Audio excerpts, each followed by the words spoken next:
السلام عليكم، أنا أحمد مرغني ودي قناتي. لو أول مرة تشوفوها انزلوا تحت الفيديو واشتركوا في القناة وفعلوا جرس التنبيهات عشان يوصل لكم كل جديد في وصفاتي. يلا بينا نبدأ. وصفة النهاردة من الوصفات اللي بناكلها دايما وكل واحد بيعملها بطريقة مختلفة. هنعملها مع بعض تطلع معاكم جوسي كده وتطلع شكلها حلو من بره. هنعمل وصفة الكفتة في الفرن. يلا بينا نبدأ بالمقادير. معايا بصلاية وسط ومعايا طماطماية ومعايا شوية بقدونس. هجيب الكبة بتاعتي وانزل عليها بالطماطم والبصل والبقدونس وابدا اضربهم مع بعض. وبعد ما اضربهم مع بعض كده كويس ويبدا ينزل الميه، هاخدهم اصفيهم واخلي ميه البصل دي هشتغل بيها بعد كده. وزي ما انتم شايفين دي كميه ميه البصل اللي طلعت. معايا نص كيلو من اللحمه المفرومه عليها شويه دهنه صغيرين. بعد كده هنزل عليها بمعلقه واحده من الملح، معلقه واحده من الفلفل الاسمر، ونص معلقه من الكمون، معلقه واحده توم بودره، معلقه واحده من بابريكا مدخنه، معلقه واحده من بهارات اللحمه.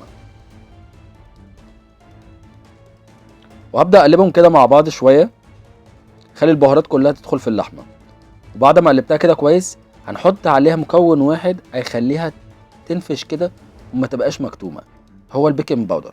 هحط معلقه واحده من البيكنج باودر. بعد ما قلبتهم كده كويس هبدا اصبع اللحمه كده. انا عندي سيخ بشوي بيه على الفحم، لو ما عندكمش ممكن تستخدموا السيخ الشيش الخشب. نقعه في ميه بس الاول عشان ما تحرقش وهي في الفرن. زي ما انتم شايفين كده هبدا استخدم ميه البصل ديت اللي انا اقدر اصبع بيها ديت كده من بره. زي ما انتم شايفين كده هبدا اعملها في السيخ. وبعد ما عملتها كده في السيخ هعمل الكميه اللي معايا كلها. وبعد كده هخليها الفريزر حوالي نص ساعه واشغل الفرن عشان يبقى الفرن سخن. هبدا بتاني خطوه اجيب شويه طماطم، 4 5 حبات من الطماطم، ومعاهم برضو حوالي 3 4 بصلات. هقطعهم على 4 واحط عليهم شويه ملح وشويه فلفل اسمر ورشه من الزيت وادخلها في الفرن يتشووا. يلا بينا نبدأ بالخطوة اللي بعد كده. معايا نص كوباية من الطحينة، هنزل عليها بمعلقة واحدة من الملح، معلقة واحدة من الفلفل الأسمر، معلقة واحدة من البابريكا المدخنة، معلقة واحدة من الكمون، وعصير ليمونية كاملة. وهبدأ أنزل عليها بمية مغلية واحدة واحدة كده. مش عايز أكتر المية كتير عشان ما تخفش مني أوي، أنا عايز أوصل للسمك اللي انتوا شايفينه ده. وبعد كده هبدأ أخرج الطماطم والبصل من الفرن وأطلع اللحمة من الفريزر وأحطها عليها وأدخلها الفرن حوالي نص ساعة على درجة حرارة 180. وزي ما انتوا شايفين كده انا خرجت الكفته من الفرن.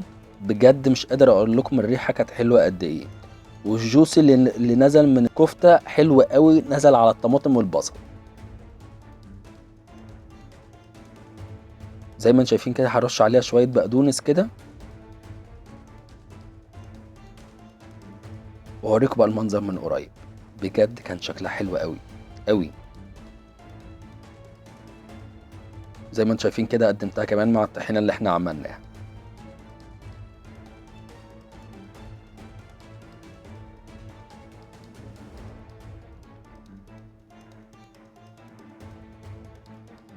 بصوا الكفته عامله ازاي، بجد جوسي قوي من جوه وبتتقطع بسهوله وطريه من جوه ومقرمشه كده من بره. هجيب كده رغيف كده واحط عليه شويه بصل وطماطم اللي كانوا في الفرن دول، احط عليها صبع الكفته وشويه الجرجير الحلوين كده ومعلقه واحده من الطحينه كده الحلوه ديت اللي احنا عملناها، ونسمي الله كده وندوق.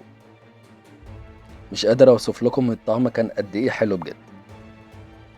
نحط كمان معلقه من الطحينه انا بحبها جدا. لو وصلتوا لحد هنا احب اقول لكم شكرا، ما تنسوش تشتركوا في القناه وتفعلوا الجرس. سلام.